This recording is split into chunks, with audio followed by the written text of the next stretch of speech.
कई वई वज़ीर आला हाउस से तर्जमान जो चवण आहे। ख़बर वासा शेयर कयूं पिया। कराची खां वॾे वज़ीर मुराद अली शाह सां एशियन डेवलपमेंट बैंक जे कंट्री डायरेक्टर मिस ईमा फ़ैन जी मुलाक़ात थी आहे। मुलाक़ात में सिंध में एशियन डेवलपमेंट बैंक जी मदद सां जारी मंसूबनि ते ॻाल्हि ॿोल्हि कई वई आहे। वज़ीर आला तर्जमान हाउस मां इहो ॼाणायो वियो आहे। ॿोॾि मुतासिरनि जे घरनि लाइ पीअण जे साफ़ पाणी, सफ़ाई ऐं सुथराई, वॉशरूम प्रोजेक्ट जे मंसूबनि ते बि ख़्यालनि जी ॾे वठ कई वई। सिंध हुकूमत वर्ल्ड बैंक, एशियन बैंक ऐं ॿियनि इदारनि जी मदद सां ॿोॾि मुतासिरनि लाइ महफ़ूज़ घर ठाहे रही आहे। वज़ीर आला सिंध जो इहो चवणु आहे।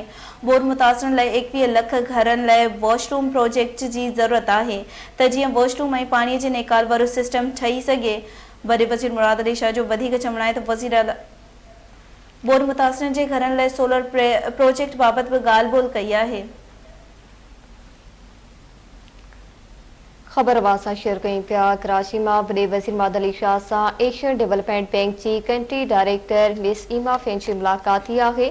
मुलाक़ात में सिंध में एशियन डेवलपमेंट बैंक जी मदद सां जारी मंसूबनि ते ॻाल्हि ॿोल्हि कई वई।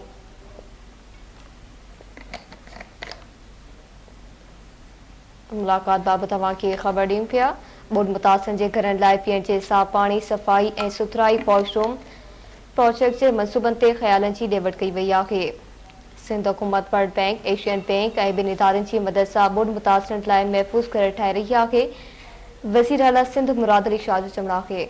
इन हवाले सां वधीक अपडेट मालूम कंदासीं। कराची खां chief reporter Shabbir Lashari line ते मौजूद आहे। जी शबीर, मुलाक़ात बाबति आगाह कजो।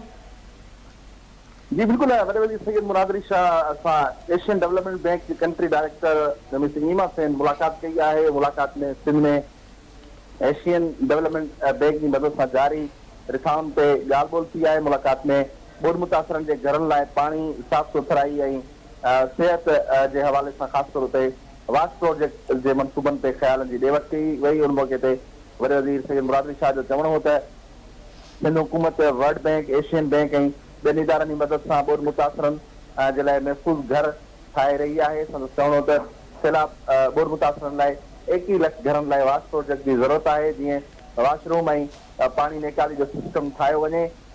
उन मौक़े ते जेको आहे वॾे वज़ीर सैयद मुराद अली शाह ॿोॾि मुतासिरनि जे घरनि लाइ सोलर प्रोजेक्ट लाइ बि एडीबी खे सहकार करण जी दरख़्वास्त कई। वॾे वज़ीर सैयद मुराद अली शाह जो चवणो त ॿोॾि मुतासिरनि खां सवाइ बि सिंध हुकूमत सोलर प्रोजेक्ट शुरू कयो आहे ऐं बिजली जी जूं क़ीमतूं वधीक हुजण करे माण्हू महांगी बिजली जेको आहे जा बिल अफोर्ड नथा करे सघनि ऐं एशियन डेवलपमेंट बैंक पारां वाश ऐं सोलर प्रोजेक्ट्स लाइ मदद जी यकीन दहानी कराई वई। जी ठीकु आहे शबीर, अमां जी महिरबानी।